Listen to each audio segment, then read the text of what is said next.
கல்வி, விளையாட்டு, ஆன்மீகம், மருத்துவம் மற்றும் அனைத்தும். திருக்கோவில் நூதன அஷ்டபந்தன மகா கும்பாபிஷேகம் செப்டம்பர் 6, 2024 வெள்ளிக்கிழமை அன்று நடைபெற்றது. நிகழும் மங்களகரமான குரோதி வருடம் ஆவணி மாதம் 21ஆம் தேதி செப்டம்பர் 6, 2024 வெள்ளிக்கிழமை, திருதியை திதி, சித்திரை நட்சத்திரம்.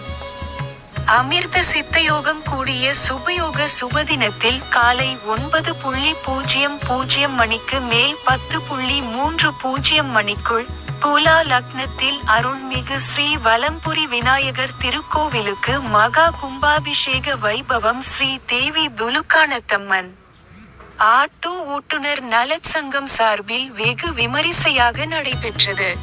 கும்பாபிஷேக விழாவினை தொடர்ந்து பக்தர்கள் மீது தீர்த்தம் தெளித்தல், மகா அபிஷேகம், விசேஷ அலங்காரம், அர்ச்சனை, மந்திர புஷ்பம், மகாதீப ஆராதனையும் சாதனை தொடர்ந்து தீர்த்த பிரசாதம் நிகழ்ச்சியும் நடைபெற்றது.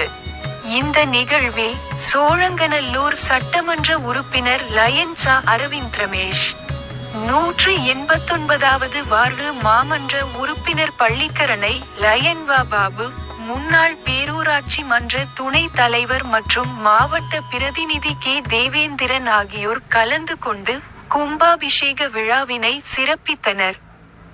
கும்பாபிஷேக விழாவுக்கான அனைத்து ஏற்பாடுகளையும் பள்ளிக்கரணை ஸ்ரீதேவி துலுக்கானத்தம்மன் ஆட்டோ ஓட்டுநர் நலச் சங்கத்தின் தலைவர் டி ஏழுமலை, செயலாளர் பி வையாபுரி, பொருளாளர் டி ராஜே, கௌரவ தலைவர் ஜே பட்டாபிராமன், துணை தலைவர் எம் காந்தியசீலன், முன்னாள் செயலாளர் ஆர் பாஸ்கரன், முன்னாள் பொருளாளர் எஸ் முருகன் மற்றும் ஆலய நிர்வாகிகள், விழா குழுவினர் சிறப்பாக செய்திருந்தனர்.